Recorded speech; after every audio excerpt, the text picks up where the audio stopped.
Hey guys, welcome to another Monday morning update. I love saying that.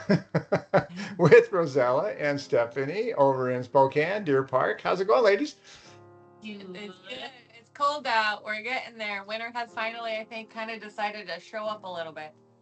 But Yeah, Steffani, I'll I bet. feel like you might know what this weather is like. Just saying. Just a hunch I Uh-huh, have. Uh-huh. uh-huh, Mm-hmm, mm-hmm. Absolutely, for lots of reasons. Yep. Yep. So I'm going to quiz you again, ladies. We Ooh. do a lot of financing for first-time home buyers, people Okay. who are new, obviously, they haven't bought a home before, and they have all kinds of questions and everything. So I just wanted to ask you if you have any advice, tips, even tricks for first-time home buyers who are buying their first home. What would you want to tell them? I love first time home buyers. They're like one of the, you put certain buyers in categories. I like first time home buyers. They're in my I like you, you're fun, let's do it category. I'll take it. So what's your Mainly because I love looking at the homes. That's one of my favorite parts of my jobs. And for first time home buyers, one of my biggest things is look at more than one home. Don't fall in love with the first one. Let's go look at quite a few because there's certain things that I like to point out about homes. For everybody's needs are different too as a first time home buyer. So depending on what their needs are, I always like going through and just helping them find those things in all of the houses. That's my Let me favorite part of it. piggyback off that, guys, Yep. before we move to the next one, because I agree with you 100%. But what oftentimes happens, we find when it comes to financing is, well, I'm going to take my time. I'm not going to rush this. And so I don't need to give you the documents right now. And I say, it'd be a good thing for us to get you pre-approved because sometimes you do fall in love with a home really quickly. And if you're not ready to go, it's a good home. That's going to go really, really quick. So be Right. prepared with your financing for sure before you get out there and start looking at homes. Mm-hmm.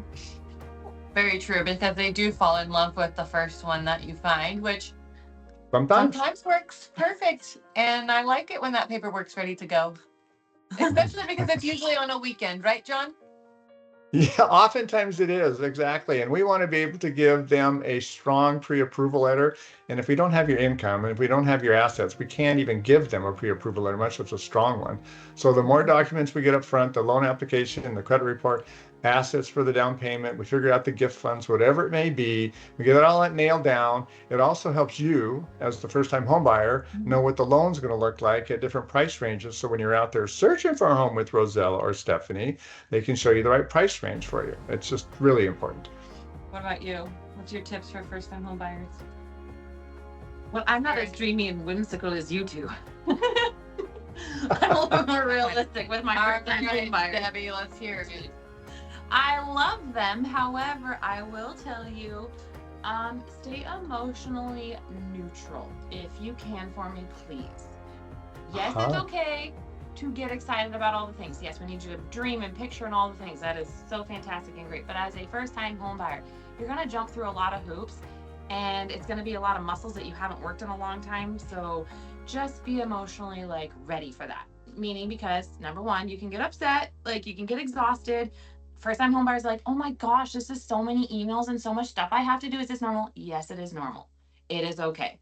You're buying your first house. It's an investment. You want to be very well versed and educated in all things, which means being very transparent with your lender. But in addition to that, when you're out house shopping, not always does that first one that you fall in love with always necessarily work. And well, that's just kind of life. It So, might have mold in it that you didn't see when you first looked at it. You Oh my never yeah. goodness. know. Yeah. So I'm gonna say, I don't know. He says don't get It's kind emotional. of like the Okay. dating game. You kind of gotta like try a few out before you're like, yep, this is the one. So that's my opinion. Stay emotionally neutral until you are like locked, loaded, ready to go, and you have the appraisal back. Then you can get excited. There you go. That's Any my tip. closing thoughts, ladies, for our first-time home buyers? I was gonna say, do you have any thoughts, John? Other I than think get your we hit the paperwork high in? points here. I agree that you really want to stay emotionally stable, is what I'd call it. Don't get, and Stephanie had the opportunity to help her sister buy a home recently. That particular sister is my daughter. I did the loan. She's been seeing this her whole life, and she still said, "Oh my goodness, all the Mhm. stuff we have to go through to buy a home. You Yep. need more documentation." So it really is a lot.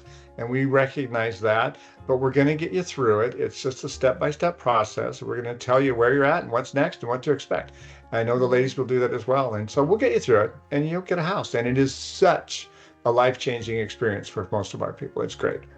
And a final finishing thought off of that, though, too, for the first-time home buyers that do kind of feel overwhelmed, it is so worth it, like you just said. And the reason why I say it's worth, I just have thought.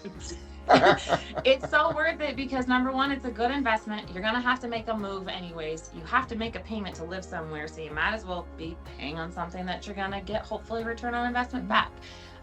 But that first-time home buyer, like I said, the emotionally neutral kind of state, it's helpful because you're probably not going to land in the house that's like the dream home, your very first one. That's going to be your stepping stone that gets you to where you're going next, which is why I tell you that emotional component. And why you also hire a realtor, because we're going to help keep you kind of in the bumpers, if you will.